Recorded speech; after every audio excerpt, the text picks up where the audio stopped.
चलो, तो last class में हम लोगों ने जितना भी पढ़ा था ना वो आप लोगों ने आई होप रिवाइज कर लिया होगा, अच्छे से पढ़ चुके होंगे।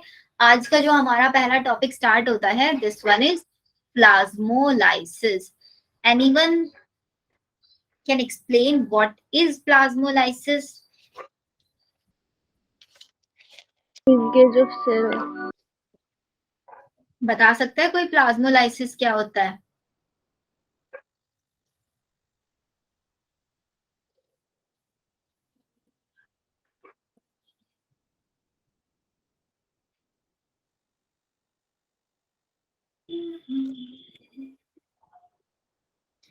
जब वाटर सेल से बाहर जाता है, श्रिंकेज ऑफ सेल।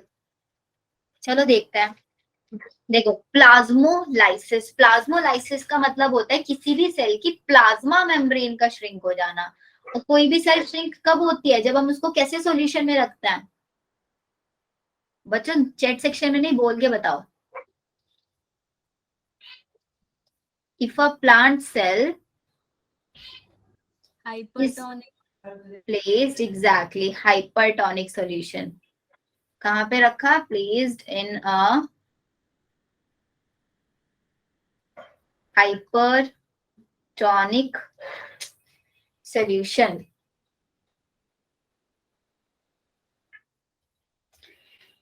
आज राइटिंग में क्या हो गया है?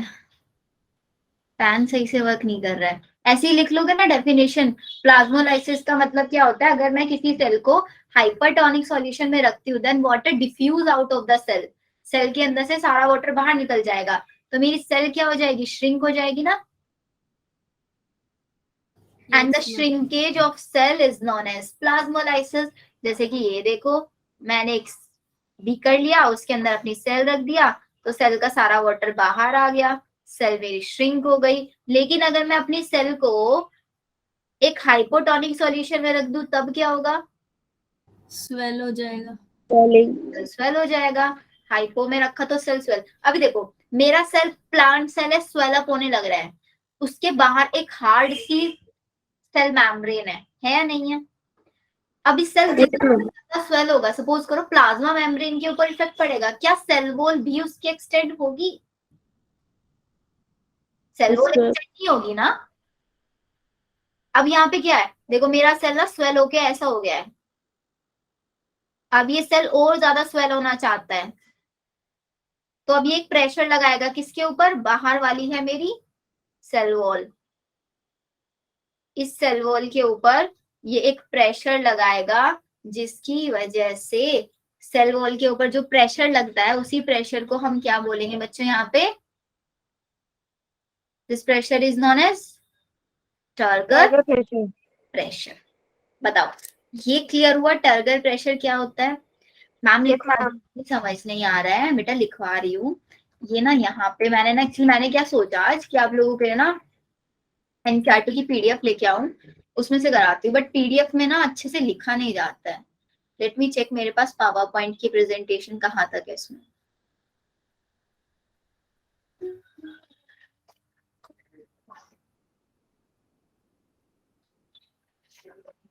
चलो पावर पॉइंट से ही पढ़ते हैं।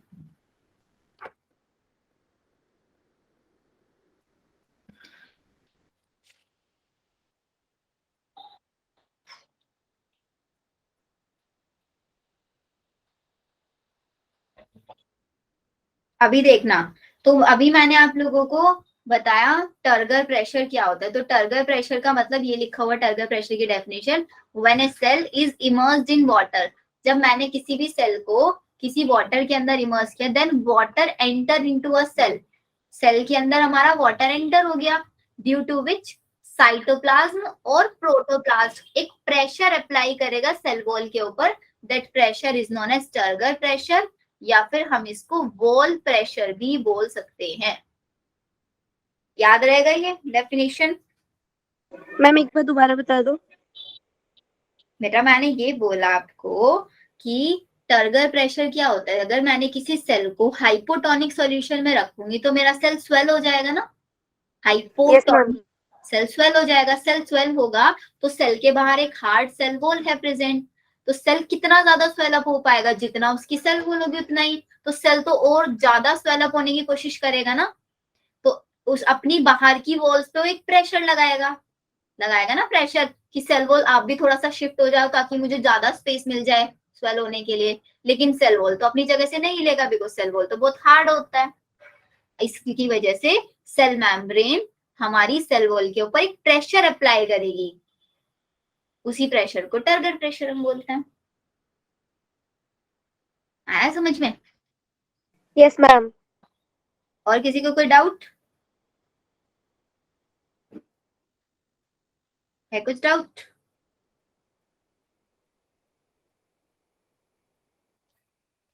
चलो, अगर डाउट नहीं है तो अब हम चलते हैं नेक्स्ट पे। ये तो मैंने आप लोगों को लास्ट पूरा क्लास में करा दिया था ना, हाइपोटोनिक क्या होता है, हाइपरटोनिक, यहाँ तक सब कुछ क्लियर था। एक और नया वर्ड यहाँ पे देख लो, फ्लैशिड वर्ड टर्म क्या होता है? फ्लैशिड का मतलब ये होता है जब भी किसी सेल के अंदर वाटर एंटर होगा या फिर उससे बाहर जाएगा, सेल के अंदर कोई भी एक्टिविटी हो रही है, या तो वाटर एंटर हो रहा है या फिर वाटर बाहर जा रहा है, उस सेल को हम क्या बोलेंगे? हम फ्लैशिड सेल। एनसीईआरटी में लिखा हुआ है, एनसीईआरटी लेके बैठे हो ना सबके सब अपने पास? एक तो यार आज इतने कम बच्चे क्यों आए हैं क्लास में? हमारी इस क्लास में तो काफी सारे स्टूडेंट्स आते थे ना, आज तो सिर्फ 10 ही स्टूडेंट्स आए हैं, बाकी कहाँ चले गए? 11वीं का पढ़ने में मजा नहीं आ रहा है क्या? रीजन भी समझाया था मैंने आप लोगों को 11वीं क्यों पढ़ा रही हूँ। चलो देखो, अब नेक्स्ट प्रोसेस आता है बच्चों इम्बिबिशन। इम्बिबिशन क्या होता है, ये हम लोग ना अपने घरों में भी देखते हैं प्रोसेस। अभी देखो, अभी विंटर स्टार्ट होगी, तो विंटर स्टार्ट होगी तो जो डोर्स और जो विंडोज होती है ना, जो वुडन वाली होती है, वो टाइट हो जाती है, जैम हो जाती है। वो क्यों होती है बताओ? जितने भी हमारे घरों में वुडन डोर्स हैं या फिर विंडोज हैं, तो वो जैम हो जाती हैं, टाइट हो जाती हैं, पूरी तरीके से फिट नहीं होती अपने फ्रेम में। ऐसा क्यों होता है? क्योंकि जो हमारे सॉलिड्स होता है ना बच्चों, सॉलिड्स क्या करते हैं? वाटर को एब्जॉर्ब कर लेते हैं। सॉलिड्स क्या करते हैं? वाटर को एब्सॉर्ब कर लेते हैं। अब सॉलिड वाटर पे एब्जॉर्ब हुआ, तो उस सॉलिड क्या लिया मैंने यहाँ पे? गुड़। गुड़ का सरफेस बढ़ जाएगा, मतलब उसका वॉल्यूम बढ़ जाएगा, और अगर उसका वॉल्यूम बढ़ गया तो क्या वो अपने फ्रेम में फिट हो पाएगा? नहीं, अपने फ्रेम में वो फिट हो पाएगा। इसी प्रोसेस को बोलते हैं हम आपका इम्बिबिशन। तो ये भी एक प्रॉपर टाइप का डिफ्यूजन हुआ या नहीं हुआ? डेफिनेशन लिखो चलो इसकी, जैसे मैं डेफिनेशन लिखवा रही हूँ ऐसे लिखना। Absorption of water by the solid particles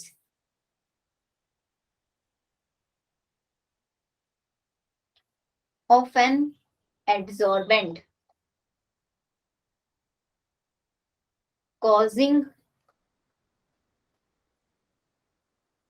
it to enormously increase in volume. सिर्फ क्या हुआ, हमारे वाटर जो सॉलिड सब्सटेंस था उसने क्या किया, किसी सॉलिड पार्टिकल ने वाटर को एब्जॉर्ब कर लिया, और वाटर ने एब्जॉर्ब कर लिया है तो इसकी वजह से उसका जो वॉल्यूम था वो इंक्रीज हो गया। और वो सॉलिड सब्सटेंस जिसने वाटर को एब्जॉर्ब किया है, उस सॉलिड सब्सटेंस को हम बोलेंगे यहाँ पे इम्बिबेंट, इज नोन एज इम्बिबेंट। और वो वाटर जो यहाँ पे एब्जॉर्ब हुआ है उसको हम बोलेंगे water which is imbibed। जो वाटर एब्जॉर्ब हुआ है उस वाटर को बोलेंगे इम्बिबेट। ये दो टर्म्स होता है बच्चों, बहुत बार आ जाता है। इम्बिबेंट क्या होता है और इम्बिबेट क्या होता है? अभी सपोज करो मेरे पास ये पेन है, इस पेन के ने क्या किया, वाटर को एब्जॉर्ब कर लिया, तो मेरा पेन तो इम्बिबेंट हो गया, और जो वाटर एब्जॉर्ब हुआ वो वाटर इम्बिबेट हो गया। ठीक है? अरे यस मैम वगैरह वगैरह कुछ तो बोल दो। Yes ma'am. चलो अभी पढ़ो इम्बिबेशन, यहाँ पे क्या लिखो, it is a special type of diffusion है when water is absorbed by solid या फिर किसी सॉलिड या कॉलॉइड के थ्रू वाटर को एब्जॉर्ब कर लेना and causing them to increase in volume, उसने अपना वॉल्यूम इंक्रीज कर लिया। इसका क्लासिकल एग्जाम्पल क्या होता है, जितने भी हमारे सीड्स होता है वो वाटर को एब्जॉर्ब कर सकते हैं, या फिर जो हमारी ड्राई वुड होती है वो वाटर को एब्जॉर्ब कर लेती है। And the pressure that is produced by the swelling of wood has been used by prehistoric men to split rock and boulders। अब ये वाली लाइन मेरे को कौन बताएगा समझ में आ रही है या नहीं?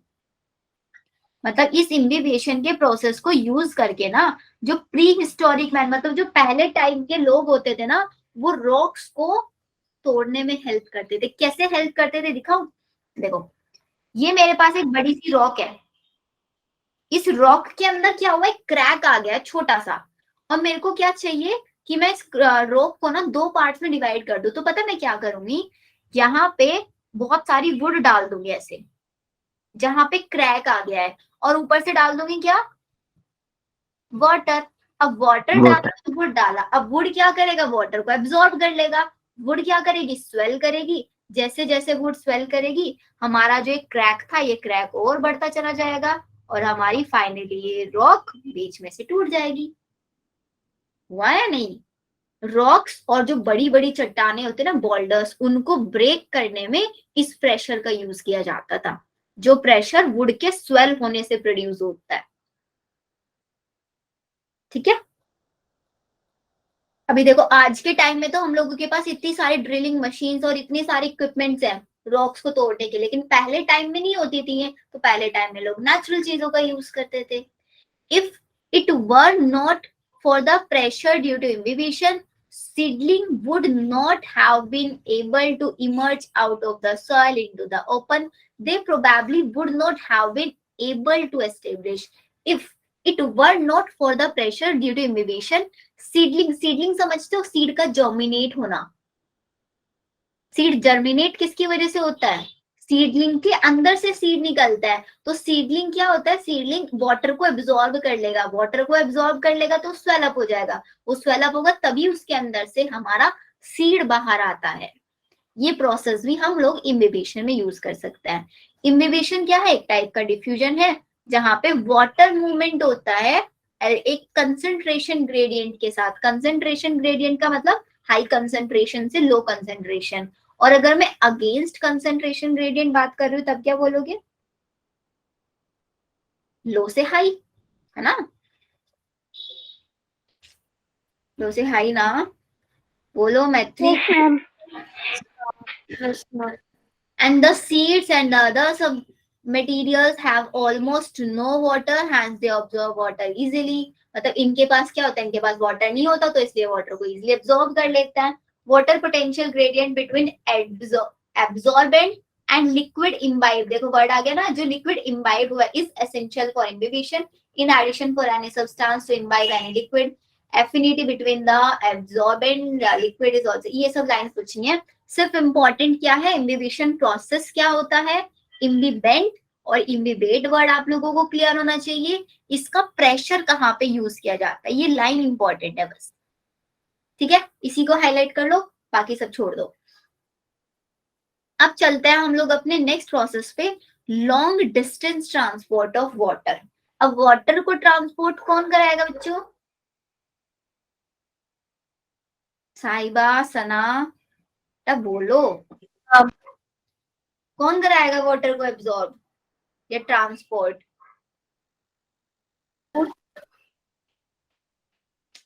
Xylem. जाइलम कराएगा ना। Yes, ma'am. तो मेरे को यहाँ पे जाइलम की ही हेल्प लेनी है वाटर का ट्रांसपोर्ट कराने के लिए। मेरे को कहाँ से कहाँ ट्रांसपोर्ट कराना है वाटर को, रूट से लीव्स में ट्रांसफर कराना है। अभी हम लोग अभी वाटर का मूवमेंट पढ़ के आ चुके हैं। वाटर का मूवमेंट हमेशा कब होगा, यहाँ पे हाई कंसेंट्रेशन होनी चाहिए वाटर की, है ना, हाई वाटर कंसेंट्रेशन होनी चाहिए, और यहाँ पे लो वाटर कंसेंट्रेशन होनी चाहिए, तभी वाटर मूव करेगा। या फिर यहाँ पे मेरा हाइपोटोनिक सोल्यूशन होना चाहिए, और यहाँ पे कैसा होना चाहिए, हाइपरटोनिक होना चाहिए। ये चीजें हम लोगों को ध्यान रखनी है। अब the main point arises from here बच्चों, रूट्स के अंदर वाटर कहाँ से आता है? Soil Ground. से आता है। अब इस सॉयल से रूट्स के पास वाटर आ रहा है। अब रूट्स भी तो आपने देखो ना, सबसे बाहर होता है हम लोगों के ऐसे रूट्स है होता है ना, फिर यहाँ पे होता है अंदर की साइड एपिडर्मिस, फिर एपिडर्मिस के अंदर की साइड होता है कॉर्टेक्स, कॉर्टेक्स के अंदर आप लिख लो एंडोडर्मिस।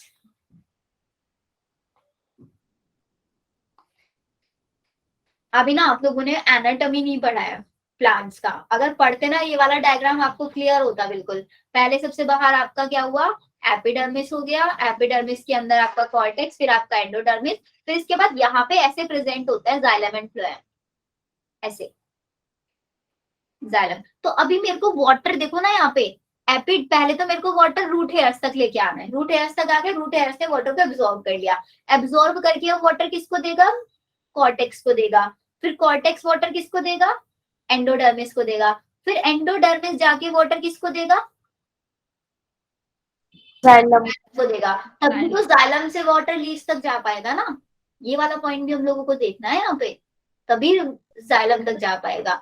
अभी यहाँ पे आप लोगों ने दो वर्ड सुने होंगे, एक वर्ड होता है एपोप्लास्ट और एक वर्ड होता है सिम्प्लास्ट। तो अभी सिर्फ इतना समझो, एपोप्लास्ट का मतलब क्या होता है। सपोज मेरे पास ऐसे सेल्स लगे हुए हैं, ठीक है, और वाटर यहां से निकल रहा है, ऐसे ऐसे जा रहा है वाटर, सेल्स के साइड साइड में से निकल रहा है, तो मैं इसको बोलूंगी कि जो मेरा वाटर का मूवमेंट हो एपोप्लास्टिक है, या फिर एपोप्लास्ट मूवमेंट हो रहा है वाटर का। लेकिन अगर मेरा एक सेल ये है और एक सेल ये है, एक सेल ये है, वाटर इन सेल्स के बीच में से होकर ट्रांसफर हो रहा है। अब आपको पता है सेल्स के पास तो हमारे चैनल्स लगे होते हैं, एक्वापोरिन्स हम लोगों ने पढ़े थे ना, एक्वापोरिन्स। तब अगर हमारा वाटर ऐसे ट्रांसफर हो रहा है, ऐसे, इसको मैं बोलूंगी सिम्प्लास्ट। बहुत इंपॉर्टेंट है बच्चों, अब तक वाला पार्ट बहुत इजी था, यहाँ पे थोड़ा सा कंसेप्ट लगेगा। रिलेट कर पा रहे हो इन चीजों को या नहीं, ये बताओ। Yes, ma'am. तो सबसे पहले हम लोगों को क्या देखना है कि वाटर सॉइल के पास है, सॉइल से वाटर आएगा एपिडर्मिस में, एपिडर्मिस से आएगा कॉर्टेक्स में, कॉर्टेक्स से आएगा एंडोडर्मिस में, फिर एंडोडर्मिस से आएगा जाइलम में, उसके बाद जाइलम उसको लीव्स तक भेजेगा। इतनी चीजें क्लियर है माइंड में बिल्कुल, कैसे वाटर मूव करेगा, बताओ जल्दी से। Yes, ma'am. Clear है. किसी को कोई डाउट? चलो अगर डाउट नहीं है तो एक बार एनसीईआरटी को देखो। At some earlier stage you might have carried out an experiment, आपने कोई ऐसे एक्सपेरिमेंट किया होगा where you have placed a twig bearing white flower in colored water and had watched it turn color। मतलब आपने क्या देखा होगा, एक ट्विग जिसके ऊपर व्हाइट फ्लावर्स थे, मतलब कोई भी एक ऐसा पार्ट ले लिया जिसके ऊपर व्हाइट फ्लावर्स थे, इन कलर्ड वाटर, आपने उसको किसी कलर्ड वाटर में रखा, तो हमारा जो फ्लावर था ना, वो फ्लावर आपका कलर में कन्वर्ट हो गया, मतलब उससे स्टेनिंग हो गया उसके अंदर। On examine the cut end of the twig after a few hours you had noticed the region through which colored water moved। that experiment very easily demonstrate that the path of water movement is through the vascular bundles, more specifically the xylem। now we have to go further and try understand the mechanism of movement। ये सारा ऊपर वाला भूल जाए, सिर्फ experiment बताया हुआ है कि आपने कोई भी एक प्लांट का छोटा सा पार्ट लिया जिसका व्हाइट फ्लावर थे, उसको आपने कलर्ड वाटर, मतलब कोई एक बीकर लिया, उसके अंदर कलर डाला हुआ था वाटर में, उसके अंदर डिप कर दिया, फिर कुछ आवर्स के बाद आपने वहां पे देखा कि वहां पे ना कुछ ऐसे लाइंस बन गई, जैसे ट्विग है, ट्विग का मतलब होता है छोटा सा स्टेम वाला पार्ट ले लिया, उसके अंदर ऐसे लाइंस बन गई, कुछ लाइंस तो कलर थी, कुछ लाइंस व्हाइट थी हमारा, तो इससे पता चला कि हमारा जो वाटर मूव करता है ना, वो नीचे से ऊपर की साइड मूव करता है और वेस्कुलर बंडल्स के थ्रू मूव करता है। इस एक्सपेरिमेंट से हम लोगों को पता चला था। long distance transport of water within a plant can not be by diffusion alone. ये तो हम लोगों को पता है कि अगर मेरे को लॉन्ग डिस्टेंस ट्रांसपोर्ट कराना है, वाटर का हो या फूड का हो, वो डिफ्यूजन से तो नहीं हो सकता। क्यों नहीं हो सकता? बिकॉज डिफ्यूजन एक बहुत स्लो प्रोसेस है। It can account for only short distance, और ये सिर्फ और सिर्फ एक सब्सटेंस को दूसरे सब्सटेंस तक बहुत शॉर्ट डिस्टेंस में ट्रांसफर कर सकता है।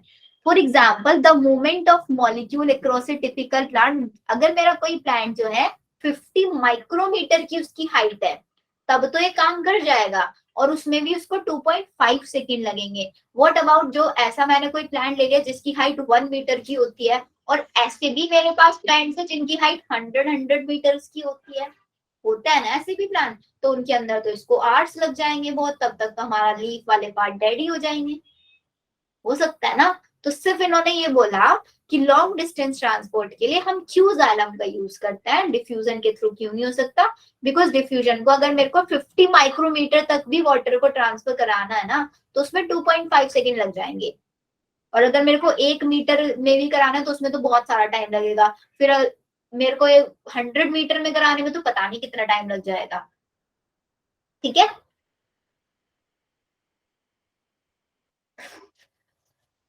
बताओ बच्चों। Yes, ma'am.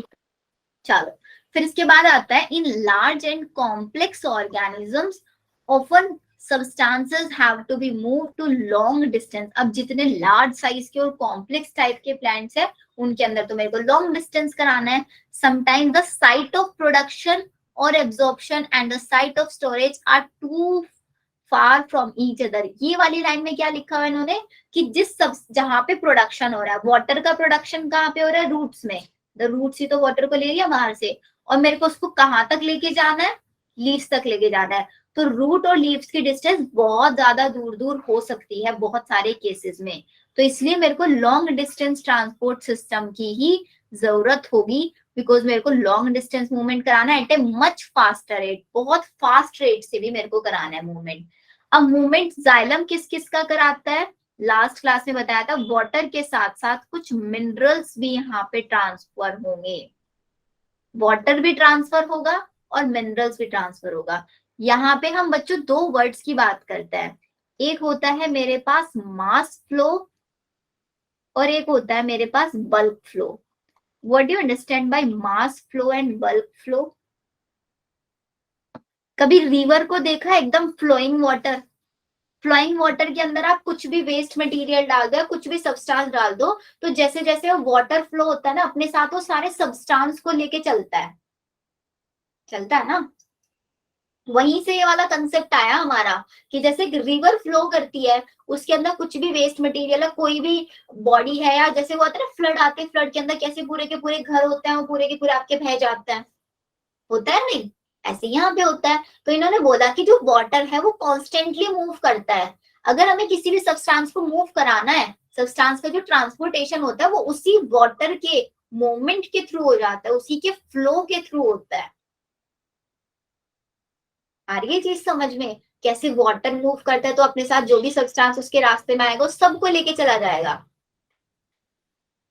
है ना। तो अब देखो डेफिनेशन क्या लिखा है इन्होंने, mass flow is the movement of substances. जब हम सब्सटेंसेस को मूव कराते हैं एक बल्क में, बल्क मतलब होता है बहुत ज्यादा अमाउंट में, और एक मास में, एक पॉइंट से किसी दूसरे पॉइंट पर, as a result of pressure differences between the two point. एक पॉइंट पे प्रेशर ज्यादा है, एक पॉइंट पे प्रेशर कम है, तो हाई प्रेशर से लो प्रेशर की साइड हमारा वाटर मूव करेगा, और उस वाटर के अंदर जितने भी सब्सटेंसेस वो सारे के सारे सब्सटेंसेस मूव करेंगे।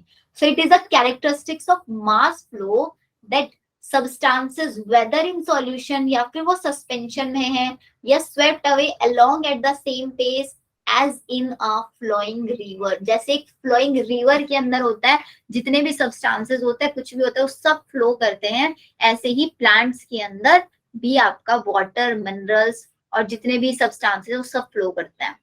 दिस इज अनलाइक डिफ्यूजन, ये कोई डिफ्यूजन के जैसा प्रोसेस नहीं है, और यहाँ पे कोई एनर्जी की भी रिक्वायरमेंट नहीं होती।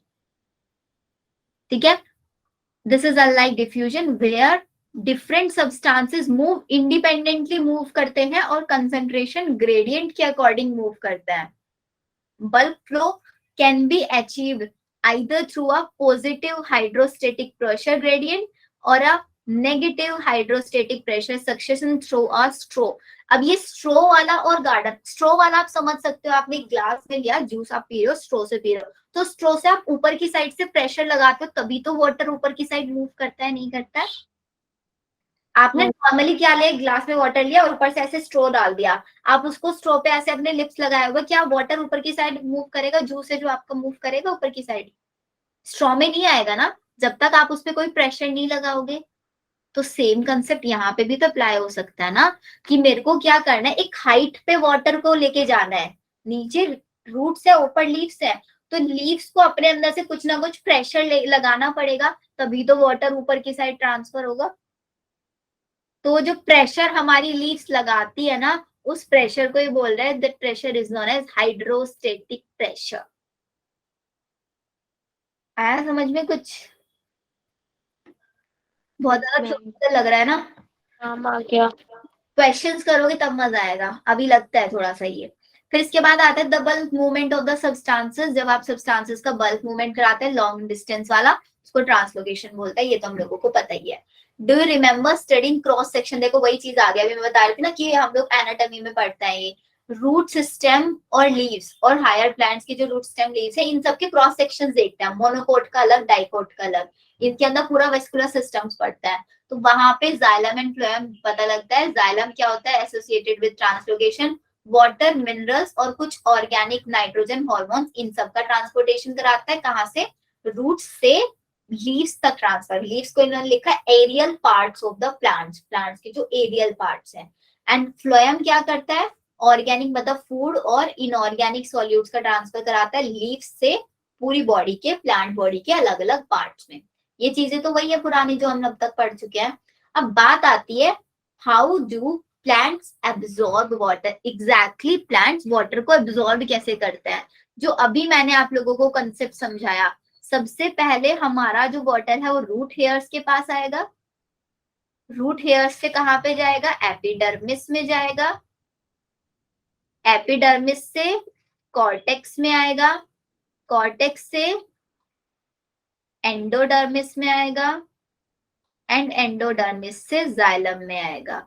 अब यहाँ पे नोट डाउन करने की इंपॉर्टेंट चीज बच्चों ये है कि जब वाटर एपिडर्मिस से कॉर्टेक्स में आएगा तब वो मूवमेंट करेगा एपोप्लास्ट, लेकिन जब वो एपोप्लास्ट से मतलब सॉरी कॉर्टेक्स से एंडोडर्मिस में, तो एंडोडर्मिस में उसका मूवमेंट होगा सिम्प्लास्ट। इसका मैं आप लोगों को कोई एनिमेशन भी दिखाऊंगी और ज्यादा क्लियर आप लोगों को हो जाएगा कि कैसे एग्जैक्टली वाटर हमारा मूव कर रहा है। देखो, we know that roots absorb most of the water that goes into the plant. Plant को हम जितना भी वाटर देता है उसका मोस्टली पार्ट जो होता है रूट से एब्जॉर्ब करता है। Obviously that is why we apply water to the soil, इसीलिए हम हमेशा वाटर जो होता है सॉइल को देते हैं, लीव्स के ऊपर थोड़े ना डालते हैं। सो रिस्पॉन्सिबिलिटी हमारे पूरे प्लांट की वाटर को और मिनरल्स को एब्जॉर्ब करने की मेन रिस्पॉन्सिबिलिटी रूट हेयर्स की होती है ना। और रूट हेयर्स मिलियंस में प्रेजेंट होता है रूट्स के पास। रूट हेयर क्या है? थिन वॉल्ड स्लेंडर एक्सटेंशन है एपिडर्मल सेल्स का। जो ये एपिडर्मल सेल्स है ना, इन्हीं के ऊपर ऐसे एक्सटेंशंस होते हैं। इसकी भी स्ट्रक्चर मैं आप लोगों को दिखाऊंगी। और ये क्या करते हैं? सरफेस एरिया भी इंक्रीज कराने में हेल्प करते हैं वाटर एब्जॉर्प्शन के लिए। Water is absorb along with mineral solutes by the root hair purely by diffusion. Once water is absorbed by the root hair, जैसे एक बार रूट हेयर ने वाटर को एब्जॉर्ब कर लिया तो रूट्स के अंदर डीपर जाता है दो पाथवे से। वो पाथवे मैंने आपको बताया, एक एपोप्लास्ट, एपोप्लास्ट पाथवे होता है कॉर्टेक्स में, सिम्प्लास्ट होता है हमारा एंडोडर्मिस में।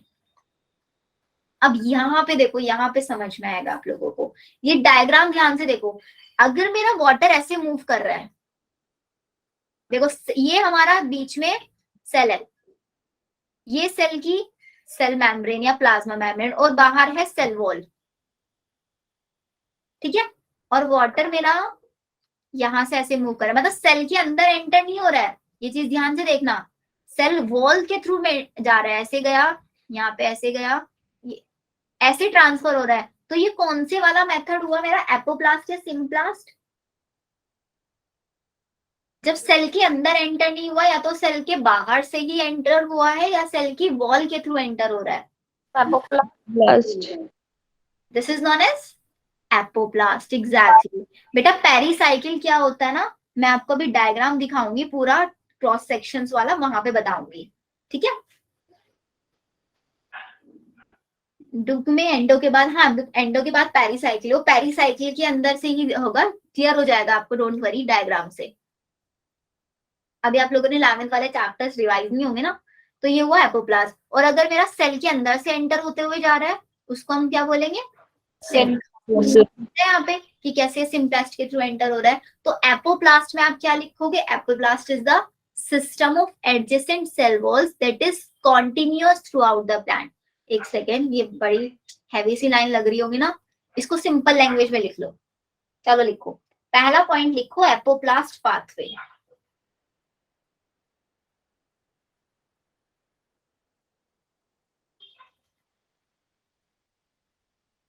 एपोप्लास्ट पाथवे में क्या लिखोगे, वाटर।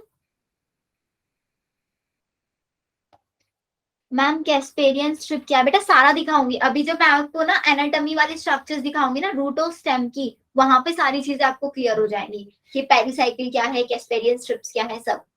वाटर पास हुआ from root hair to xylem through the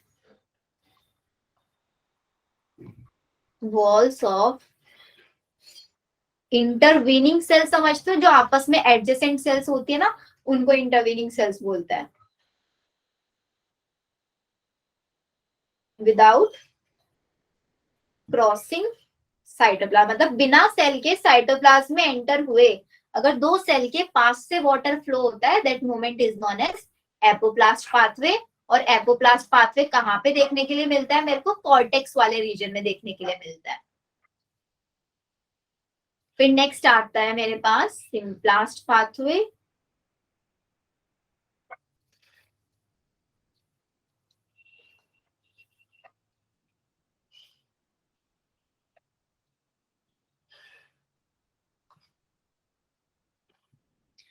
symplast pathway में क्या लिखोगे, वाटर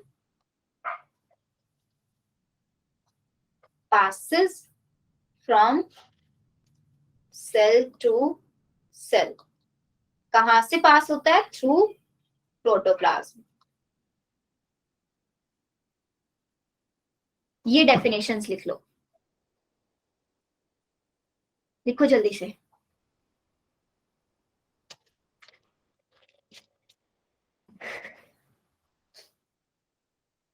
हो गया,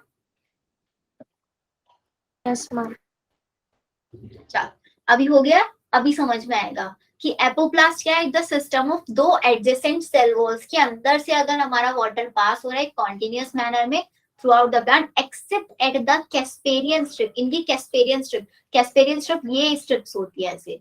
जब आपको मैं एंडोडर्मिस दिखाऊंगी, एंडोडर्मिस में आपको क्लियरली दिखेगा कि कैस्पेरियन स्ट्रिप कैसी दिखती है of endodermis. The apoplast movement of water occur exclusively through the intracellular space and the, मतलब एपोप्लास्ट कहाँ से हो सकता है, दो सेल्स के बीच में जो स्पेस होता है ना, वहां से भी पास हो सकता है, या फिर दो सेल्स की जो सेल वॉल्स में जो गैप होता है ना, प्लाज्मा मेम्ब्रेन और सेल वॉल के बीच में गैप होता है, वहां से भी वाटर मूव हो सकता है। लेकिन एपोप्लास्ट में वाटर कभी भी साइटोप्लाज्म के अंदर एंटर नहीं होता है। Movement through the apoplasm does not involve crossing the cell membrane, कभी भी सेल मेम्ब्रेन को क्रॉस करके साइटोप्लाज्म में नहीं आएगा। और ये मूवमेंट हमेशा ग्रेडियंट पे डिपेंडेंट होता है कि एक साइड ग्रेडियंट हाई है, मतलब हाई कंसेंट्रेशन से लो कंसेंट्रेशन की साइड ही मूव करेगा।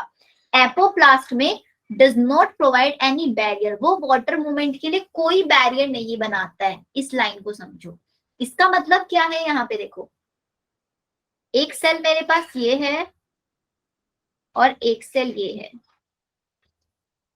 ऐसे सेल्स हैं, ठीक है।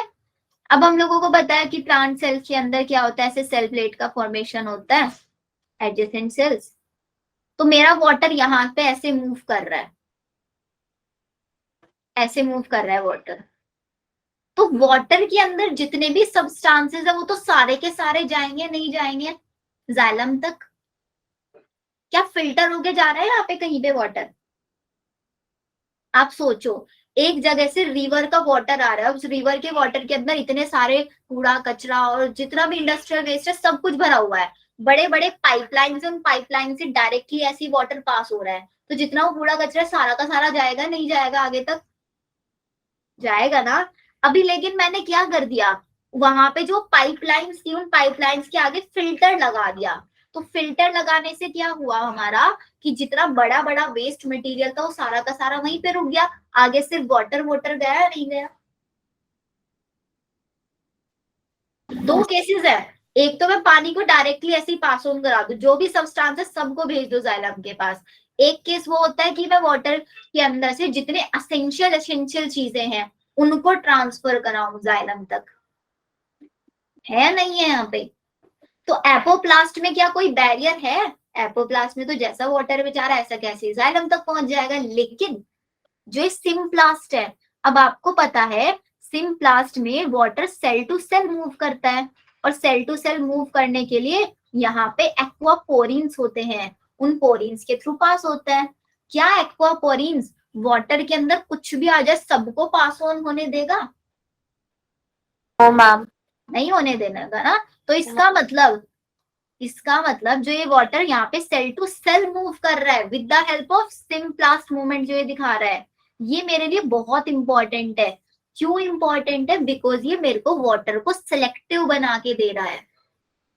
ये नहीं कि रूट्स ने जैसा वाटर एब्जॉर्ब किया, चाहे उसके अंदर वेस्ट मटेरियल है कुछ भी है, वो सारा का सारा लीव्स को दे रहा है, ऐसा नहीं होगा। कुछ अमाउंट होगा जो एपोप्लास्ट तो एज इट इज मूव करेगा, लेकिन सिम्प्लास्ट भी होगा वहां पे। सिम्प्लास्ट इसीलिए जरूरी है कि वो वाटर को सिलेक्टिव बना के भेजेगा आगे, एक बैरियर बनाएगा वाटर मूवमेंट के अंदर। आया समझ में? जबकि अगर मैं स्पीड की बात करूं ना, एपोप्लास्ट के थ्रू अगर वाटर मूव करेगा तो बहुत स्पीड से मूव करेगा एज कंपेयर टू सिम्प्लास्ट। अब क्वेश्चन ये आ सकता है कि जब एपोप्लास्ट से वाटर मूव हो ही रहा था तो मेरे को सिम्प्लास्ट मूवमेंट कराने की क्या जरूरत पड़ी? सिम्प्लास्ट मूवमेंट कराने की इसलिए जरूरत पड़ी बिकॉज उसके थ्रू वाटर जो होता है मेरा सिलेक्टिव बन जाता है। ठीक है, बोलो बच्चों। यार आज तो आप लोग इतने शांत बैठे हो जैसे कि ना मैं आप लोगों को पता नहीं क्या पढ़ा रही हूँ। तुम आ गया तो मेरे को कैसे पता चलेगा समझ में आ रहा है? कुछ बोल ही नहीं रहे हो। चलो, अब बोलते हो तो मान लेती हूँ, वैसे मुझे लग नहीं रहा आप लोगों को समझ में आ रहा है। तो एपोप्लास्ट ने ये बोला कि वो कोई बैरियर नहीं। अच्छा देखो, अगर मेरी स्पीड से प्रॉब्लम हो रही हो ना तो बता देना कि मैम स्पीड थोड़ी हाई लग रही है, ठीक है? मैं थोड़ा सा स्लो पढ़ा दूंगी। एपोप्लास्ट में कोई बैरियर नहीं होता वाटर मूवमेंट में, वाटर एक मास फ्लो में मूव करता है, जो भी सब्सटेंस है सब का सब आगे जाएगा। As water evaporate into the intracellular spaces or atmosphere, tension develop in the continuous stream of water in the apoplasm. Hence, mass flow of water occur due to adhesive and cohesive properties of water. water की adhesive और cohesive property की वजह से water का mass flow होता है। मतलब एक वाटर का मॉलिक्यूल है तो दूसरा वाटर का मॉलिक्यूल उससे बिल्कुल चिपक चिपक के मूव करेगा। कैसे? देखो, ये मेरा जाइलम है, ठीक है? ये जाइलम है, एक वाटर मॉलिक्यूल ले रहा है, एक वाटर मॉलिक्यूल ले रहा है, एक दूसरे से चिपक चिपक के मूव करेंगे, ऊपर की साइड चलेंगे। अभी सपोज करो ऐसे प्रेशर इनको ऊपर की साइड खींच रहा है, लीव्स वाटर को अपनी साइड खींच रहा है। अचानक से क्या हुआ कि ऊपर से इसने एकदम से ज्यादा खींच लिया तो बीच में से टूट गया, बीच में से टूट गया, तो जो नीचे वाला वाटर है ये तो बेचारा नीचे आ जाएगा ना वापस। आप सपोज करो, आप मैं मेरे पास एक ही पेन है, ठीक है, और एक दूसरा ये पेन है, कोई इन पेन को ना ऐसे ऊपर से खींच रहा है, जितना प्रेशर मैं नीचे से लगा रही हूँ पुश करने में, इतना ही प्रेशर को ऊपर से लगा रहा है। सपोज करो ऊपर वाले ने ज्यादा प्रेशर लगाया तो मेरा ऊपर वाला पेन और नीचे वाला पेन अलग अलग हो जाएंगे ना, दोनों यस मैम।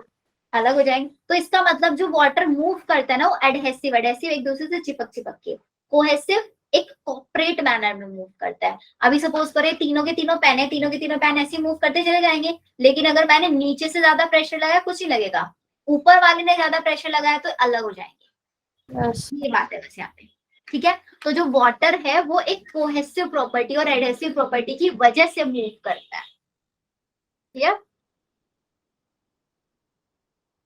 चलो, फिर आता है symplastic system, is the system of interconnected protoplast, मतलब जो मेरा वाटर मूव करेगा वो प्रोटोप्लास्ट से मूव करेगा। नेबरिंग सेल्स जो है वो कनेक्टेड होती हैं एक दूसरे से with the help of plasmodesmata. दो सेल्स के बीच में जो कनेक्शन होता है ना साइटोप्लाज्म का, ये वाला कनेक्शन, इस कनेक्शन को बोलता है प्लाज्मोडेस्मेटा, जिसके थ्रू हमारा वाटर मूव करेगा। प्लाज्मोडेस्मेटा। आगे देखो, during symplastic movement the water travel through the cells, के थ्रू ट्रेवल करेगा, उनके साइटोप्लाज्म के अंदर से मूव करेगा। Intracellular movement is through the plasmodesmata, दो सेल्स के बीच में जो मूवमेंट होगा वो प्लाज्मोडेस्मेटा के थ्रू होगा। एक ही सेल में वाटर मूव करेगा, वो उसके साइटोप्लाज्म के थ्रू मूव करेगा। Water has to enter the cells through the cell membrane के थ्रू एंटर करेगा, तो इसलिए रिलेटिवली स्लोअर होगा as compare to apoplast. Movement is again down a potential gradient, यहाँ पे भी पोटेंशियल ग्रेडियंट के अकॉर्डिंग ही मूव करेगा। Symplastic movement may be aided by cytoplasmic streaming, अगर हमारे साइटोप्लाज्मिक स्ट्रीमिंग लो हो रही है, साइटोप्लाज्म का जो मूवमेंट है वो कम हो रहा है, तो सिम्प्लास्टिक मूवमेंट भी कम हो जाएगा। इनका कहने का मतलब ये है कि साइटोप्लाज्मिक स्ट्रीमिंग पे का फर्क पड़ेगा हमारे सिम्प्लास्टिक मूवमेंट से। You may have observed cytoplasmic streaming in the cells of hydrilla leaf, the movement of chloroplast due to, ये सब कुछ नहीं है। सिर्फ एपोप्लास्ट कहाँ पे होता है, कॉर्टेक्स में। सिम्प्लास्ट कहाँ पे होता है, हमारा एंडोडर्मिस में। ये चीज याद रखनी है। एपोप्लास्ट वाला फास्ट होता है, कोई बैरियर प्रोवाइड नहीं कराता। सिम्प्लास्ट वाला स्लो होता है, प्लाज्मोडेस्मेटा और साइटोप्लाज्मिक स्ट्रीमिंग के थ्रू मूव करता है। इतनी चीजें आप लोगों को याद हुई। Most of the water flow in the roots, roots के अंदर जो वाटर फ्लो होता है वो एपोप्लास्ट के थ्रू ही होता है। Since the cortical cells, because जो कॉर्टिकल सेल्स मतलब कॉर्टेक्स वाली सेल्स, जो मैंने कॉर्टेक्स रीजन लिखा है ना, ये कॉर्टिकल सेल्स ऐसे बहुत लूजली पैक होती है, लूजली पैक होती है तो इनके बीच में से वाटर इजिली पास हो जाता है ऐसे, इसलिए यहाँ पे कोई रेजिस्टेंट भी नहीं प्रोवाइड कराते वाटर के लिए। फिर कॉर्टेक्स से अंदर वाला पार्ट आता है मेरा एंडोडर्मिस, जो कि वाटर के लिए इम्परवियस होता है, बिकॉज वहां पे एक बेंड प्रेजेंट होती है कैस्पेरियन स्ट्रिप की। ये देखो जरा यहाँ पे, अब समझ में आएगा कैस्पेरियन स्ट्रिप वाला कंसेप्ट। अब एक चीज देखो, मेरा वाटर यहाँ से आया, यहाँ से आया, ऐसे ऐसे, यहाँ से ऐसे, अब ये बेचारे आगे आ गई कैस्पेरियन स्ट्रिप रास्ते में। अगर ये कैस्पेरियन स्ट्रिप ना होती तो मेरा वाटर ऐसे ही मूव चढ़ जाता, पेरिसाइकिल में जाता और पेरिसाइकिल से जाइलम में पहुंच जाता, होता है नहीं? तो फिर तो सिम्प्लास्ट की जरूरत ही नहीं पड़ रही थी जरूरत सिम्प्लास्ट की नहीं थी ना। अभी मेरा वाटर देखो, कॉर्टेक्स तक तो एपोप्लास्टिक दिखाएगा, लेकिन फिर एंडोडर्मिस में आते ही कैस्पेरियन स्ट्रिप आ जाती है, जिसकी वजह से मेरे वाटर को अब सेल के अंदर एंटर करना पड़ता है। फिर वो साइटोप्लाज्मिक स्ट्रीमिंग के थ्रू प्लाज्मोडेस्मेटा के कनेक्शन लेके पेरिसाइकिल में आ जाएगा, फिर पेरिसाइकिल से जाइलम में। ये होता है कैस्पेरियन स्ट्रिप का रोल यहाँ पे। कैस्पेरियन स्ट्रिप सिर्फ एंडोडर्मिस में प्रेजेंट होती है, इसीलिए वाटर एपोप्लास्टिक मूवमेंट नहीं दिखा पाता है यहाँ पे। यहाँ तक क्लियर हुआ कि and water molecules are unable to penetrate, the water molecule casparian की जो स्ट्रिप है उसको पेनिट्रेट नहीं कर सकते, सो इसीलिए उनको सेल के अंदर एंटर होना पड़ता है सेल मेम्ब्रेन के थ्रू। देन वाटर हमारा मूव करेगा, पूरी move through the symplast movement दिखाएगा, अक्रॉस मेम्ब्रेन को क्रॉस करके जाएगा और जाइलम तक पहुंच जाएगा।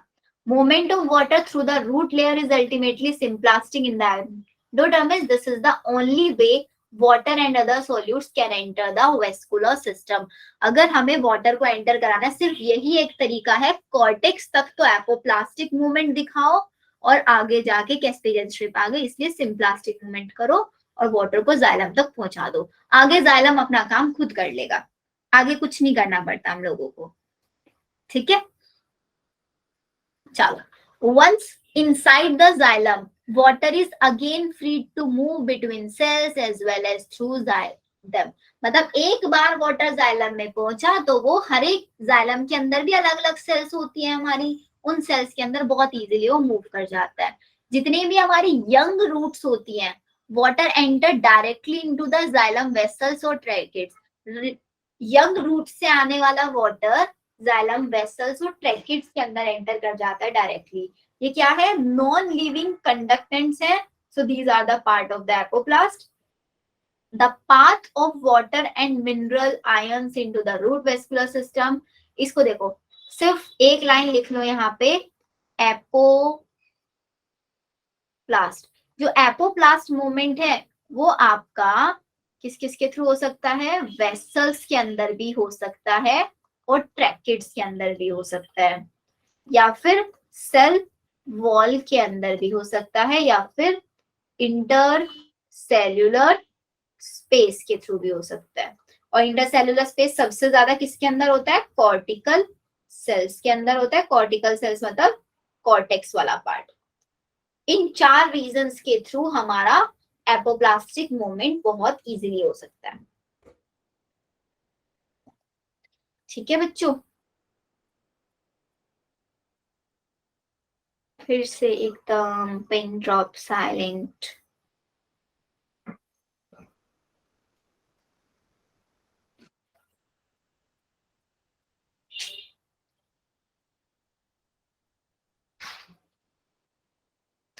चलो, फिर आता है some plants have additional structures associated with them जो हेल्प करती हैं वाटर और मिनरल्स के एब्जॉर्प्शन में.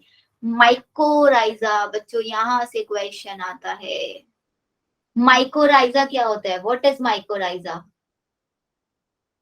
Fungus plus Pinus. पता है क्या होता है? पाइनस एक प्लांट है, जिम्नोस्पर्म है ना पाइनस, है ना. जिम्नोस्पर्म प्लांट की हायर जो रूट्स, मतलब उसकी जो रूट्स है ना, हायर प्लांट्स की रूट्स बोल देते हैं, उनकी रूट्स के साथ ये फंगस रहता है एक माइकोराइजा. जैसे लाइकन होता है, लाइकन समझते हो? What is lichen? Yes ma'am, fungi plus algae. Fungi plus algae के बीच में एक पार्टनरशिप होती है, ऐसे ही एक पार्टनरशिप होती है माइकोराइजा. फंगस और पाइनस के बीच की पार्टनरशिप होती है. ये फंगस क्या करता है हमारा? ये फंगस हेल्प करता है पाइनस की रूट्स को वाटर एब्जॉर्ब करने के लिए, वाटर एब्जॉर्ब करने में हेल्प करता है. जो फंगस के फिलामेंट्स है, देखो फंगल फिलामेंट एक नेटवर्क बना लेते हैं पाइनस की रूट्स के चारों तरफ. पाइनस की रूट्स के चारों तरफ एक नेटवर्क बना लेंगे और they penetrate the root cells, root की सेल्स को पेनिट्रेट करते रहेंगे. Hyphae have a very large surface area that absorb minerals. Hyphae क्या होता है? जो ये इसने जो चारों तरफ फिलामेंट बनाया ना, अपना नेटवर्क बनाया, फंगस के नेटवर्क को ही हाइपी बोलते हैं. अब जितना ज्यादा नेटवर्क होगा उतना ही ज्यादा वाटर और मिनरल्स एब्जॉर्ब कर पाएगा ना हमारा फंगस. देखो ये मेरा ट्री, ये मेरी रूट्स, ठीक है. इन रूट्स के ऊपर लग गई फंगस. फंगस ने क्या किया? अपना हाइपी फैला लिया ऐसे चारों तरफ. सरफेस एरिया बढ़ गया नहीं बढ़ गया? बढ़ गया ना सरफेस एरिया. तो अब वाटर और मिनरल ज्यादा अमाउंट में एब्जॉर्ब होंगे.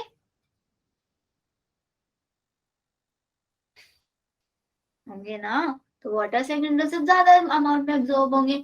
तो क्या करेगा? Large surface area that absorb minerals and water from the soil, from a much large volume of soil that perhaps a root cannot do. मतलब एक नॉर्मल रूट इतना वाटर मिनरल एब्जॉर्ब नहीं कर सकती जितना भी ये वाली रूट कर लेगी. तो इसका मतलब फंगस क्या प्रोवाइड करा रहा है? फंगस हमारे पाइनस की प्लांट को मिनरल्स और वाटर्स प्रोवाइड करा रहा है. इन टर्न रूट्स उसको क्या प्रोवाइड करा रही है? रूट्स उसको शुगर और नाइट्रोजन कंटेनिंग कंपाउंड प्रोवाइड करा रहा है फंगस को. To the mycorrhiza, some plants have an obligate association with the mycorrhiza. मतलब कुछ plants का ऐसे association रहता है mycorrhiza में. पाइनस के जो सीड्स हैं वो can not germinate and establish without the. This is most important बच्चों, वेरी वेरी वेरी इंपॉर्टेंट. अगर पाइनस का जो प्लांट है उस पे फंगस आके नहीं रहेगी तो पाइनस के कभी भी सीड्स जर्मिनेट नहीं कर पाएंगे. और आपको पता होना चाहिए जर्मिनेशन करने के लिए लार्ज अमाउंट ऑफ वाटर की रिक्वायरमेंट होती है. आया समझ में?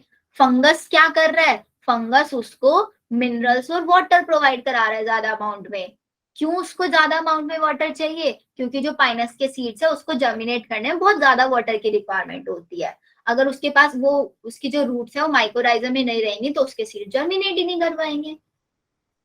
और पाइनस हमारा रिटर्न में फंगस को शुगर और नाइट्रोजन कंटेनिंग कंपाउंड दे रहा है। क्वेश्चन बनता है बच्चों यहाँ से, या तो इसको हाईलाइट कर लो या फिर नोटबुक में लिख लो एग्जैक्टली exactly.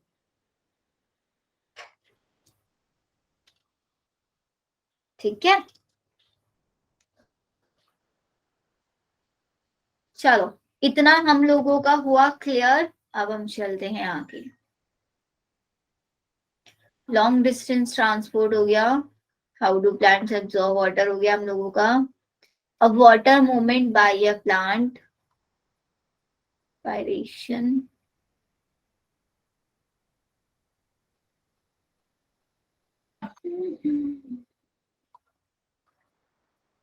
चैप्टर तो आज फिनिश नहीं हो पाएगा। मैंने सोचा था चैप्टर फिनिश हो जाएगा, बट आप लोगों ने तो ना क्लास को इतना बोरिंग बना के रखा हुआ है आज। क्वेश्चंस कर ले फिर इस चैप्टर के अभी। आज लग ही नहीं रहा आप लोगों को मन है पढ़ने का। ये आगे टॉपिक्स ही पढ़ाऊं? क्वेश्चन करने या टॉपिक पढ़ना है मेरे को ये बताओ। बोल के बताओ, चैट सेक्शन में नहीं। अभी मैं अकेले अकेले बोले जा रहा हूँ, मेरे को ऐसे लग रहा है मैं खुद को ही पढ़ाए जा रही हूँ। चलो क्वेश्चन करते हैं फिर।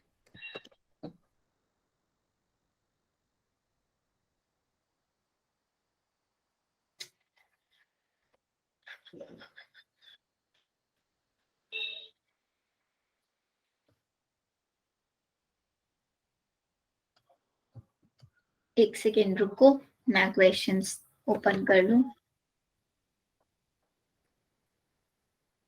एक एक क्वेश्चन आपको दूंगी। पोल तो देने का वैसे कोई फायदा नहीं, इतने बच्चे तो है ही नहीं क्लास में। आधे बच्चे तो सो ही रहे हैं आज की क्लास में।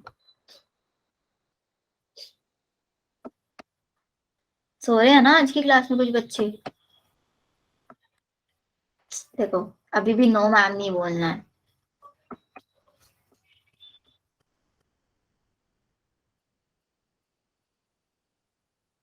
अरे बोरिंग हो गए यार आप लोग तो।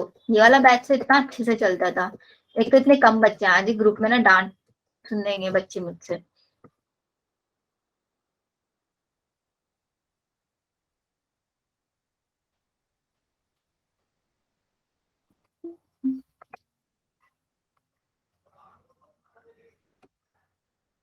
सबका आंसर ना मेरे को चैट सेक्शन में चाहिएगा। और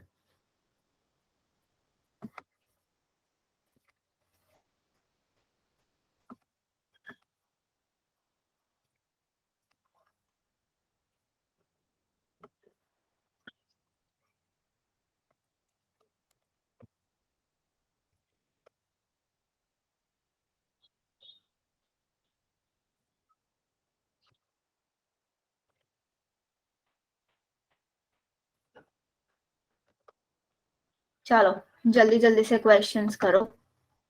पहला क्वेश्चन है रहा आप लोगों की स्क्रीन पे। क्वेश्चन का आंसर मेरे को दे दो चैट सेक्शन में।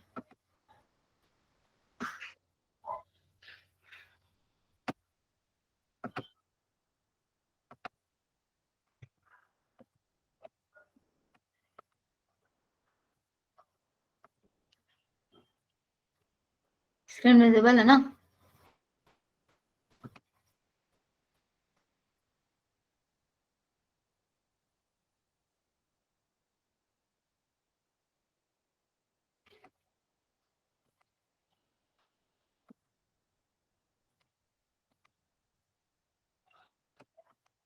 एंड देख लेना सारे क्वेश्चंस पे ईयर लिखे हुए हैं, तो अब समझ ही जाओगे कितने इंपॉर्टेंट है ये क्वेश्चन।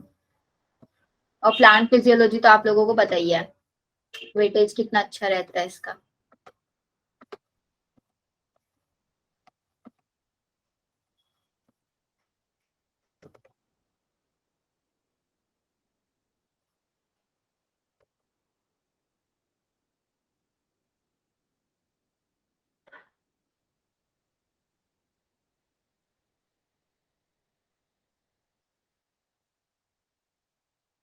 एक या दो क्वेश्चन हर साल आ ही जाते हैं इस चैप्टर से, तब एक क्वेश्चन तो आता ही आता है।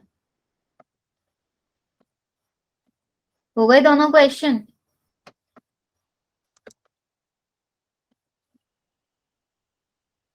अरे यस मैम, कुछ यस मैम। तो क्या आंसर है क्वेश्चन 1 का? बी। बी। जरा मैं भी देख लूं। Which of the following is not a feature of active transport of solute in plants? Plants के अंदर मेरे को सोल्यूट्स का ट्रांसपोर्ट कराना है। Occur against concentration gradient, not selective, या फिर अकर थ्रू मेम्ब्रेन, या रिक्वायर एटीपी। क्या होना चाहिए आंसर बच्चों? क्या क्या आंसर्स दिए आप लोगों ने? नॉट सेलेक्टिव फीचर नहीं है, एक्टिव ट्रांसपोर्ट। अब आपको पता है एक्टिव ट्रांसपोर्ट में तो एनर्जी की रिक्वायरमेंट होती है ना। Yes ma'am. एक्टिव ट्रांसपोर्ट हमेशा अगेंस्ट कंसंट्रेशन ग्रेडियंट होता है, राइट। Plasma Yes. मेम्ब्रेन के थ्रू होता है, राइट। एटीपी चाहिए होता है, सेलेक्टिव नहीं होता। नॉट सेलेक्टिव लिखा हुआ है इन्होंने, जबकि ये तो सेलेक्टिव होता है ना।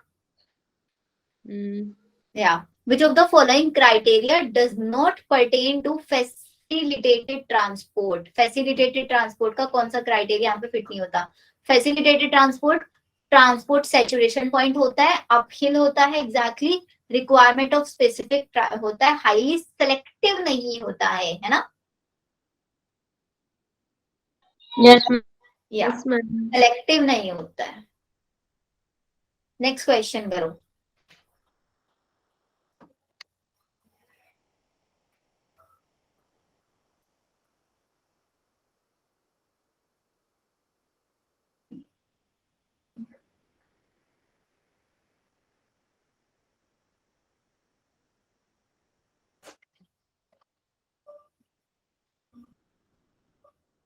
Ma'am B.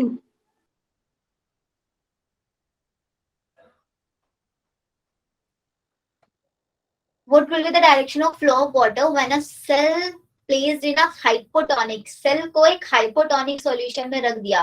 अब बाहर हाइपो है तो ऑब्वियसली हाइपो से हाइपर, तो मेरा जो सेल है वो मूव, उसके अंदर वाटर एंटर हो जाएगा। Water will flow into the cell, है ना। सेल के अंदर ही तो मूव करेगा ना वाटर। Yes ma'am. देखो यस मैम। कंटेनर लिया, इसके अंदर एक सेल रख दिया, सेल को, और ये बाहर हाइपो है। अब बाहर हाइपो है तो ऑब्वियसली हाइपो से तो हाइपर की साइड जाएगा, तो water will flow into the cell. C हो जाएगा answer, correct. The water potential of pure water, ये तो सबको पता ही है ना, इस पे तो बहुत इजी सी बात है, जीरो होगा। अगर मैंने इसमें सोल्यूट ऐड कर दिया तो क्या हो जाएगा? लेस देन जीरो हो जाएगा। और अगर मैंने इसके ऊपर प्रेशर बढ़ा दिया तो मोर देन 1 हो जाएगा, या more than zero but less than 1, ऐसा भी हो सकता है। नहीं, लेस देन 1 तो नहीं होगा, 1 से तो ज्यादा ही हो जाता है ऐसे। नेक्स्ट देखो, the process responsible for the facilitating loss of water in liquid form from the tip of grass blades at night and in early morning. Loss of water, देखो दो चीजें होती हैं। वाटर लॉस होता है, अगर आपका वाटर लॉस हो रहा है in the form of gas, उसको बोलते हैं हम आपका ट्रांसपायरेशन। और अगर वाटर आपका लॉस होता है in the form of liquid, this is known as guttation. Gas की फॉर्म में होगा ट्रांसपायरेशन, लिक्विड की फॉर्म में होगा guttation. The process responsible for the facilitating loss of water liquid form में हो रहा है, नाइट में भी और अर्ली मॉर्निंग में भी, this process is known as process responsible.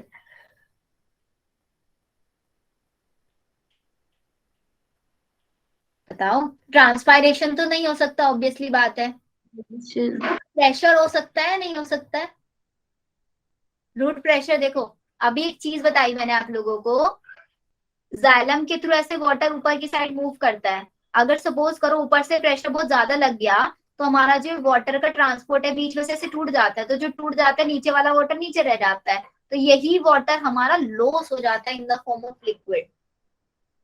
यही प्रोसेस, यही वाटर हमारा लॉस हो जाता है। तो किसकी वजह से होता है? Root pressure. इम्बिबिशन का मतलब तो होता है वाटर एब्जॉर्ब कर लेना, ये तो नहीं हो सकता।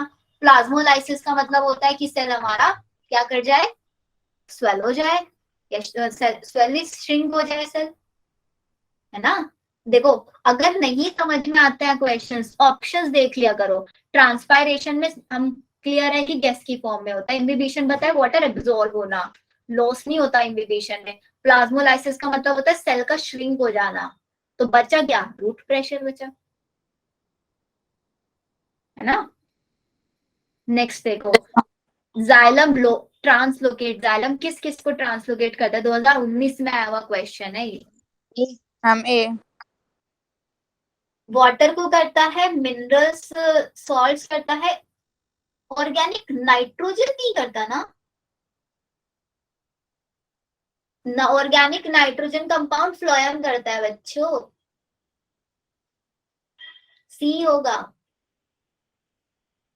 सी। मैम लेकिन लाइन लिखी हुई थी उसमें बुक में। वो फ्लोएम में लिखी हुई थी बेटा, फ्लोएम में था। ऑर्गेनिक और इनऑर्गेनिक कंपाउंड्स फ्लोएम करता है। में लाइन लिखी हुई है, xylem is associated with translocation of mainly water, mineral salts, some organic nitrogen and hormones from roots to the aerial parts of the plants. But इसमें तो वाटर एंड मिनरल सॉल्ट्स होना चाहिए ओनली। ए आंसर लिखा हुआ है उसमें, तो पूरी लाइन लिखी हुई है ये। Yes, ma'am. और डी हमारा क्यों नहीं हो सकता है? बिकॉज इन्होंने हॉर्मोन्स को कंसीडर नहीं किया यहाँ पे। तो आप ए ही लगाओ फिर इसका Okay, ma'am. ए ही आप करो। तो अगर हमारा फ्लोएम आएगा तो फ्लोएम में फिर हम लोग ऑर्गेनिक और इनऑर्गेनिक कंपाउंड्स लिखेंगे ना। Yes ma'am. और इनऑर्गेनिक कंपाउंड्स कौन कौन से हो सकता है? जैसे कि सोडियम वगैरह, मिनरल्स। अच्छा, मिनरल्स में एक और क्वेश्चन बनता है बच्चों यहाँ पे। मिनरल्स का अगर मेरे को सिर्फ यूनिडायरेक्शनल फ्लो कराना है ना, तभी जाइलम होगा। अगर मिनरल्स को मेरे को बाई डायरेक्शनल मल्टी डायरेक्शन कराना है, तब मिनरल्स का जाइलम के थ्रू नहीं होगा। अगर इसके सामने वर्ड लिख दे यहाँ पे, मिनरल्स के सामने बाई डायरेक्शन, तब नहीं करा सकते आप जाइलम के थ्रू। ये चीजों को भी याद रखना आप, ठीक है। चलो, ये क्वेश्चंस हुए, अभी और क्वेश्चंस देख लेते हैं।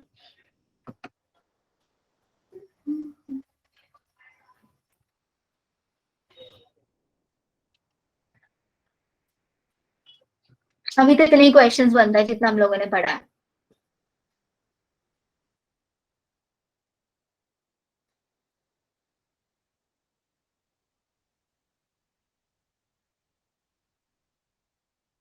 मोस्टली इतने बनता, नॉट मोर देन दैट।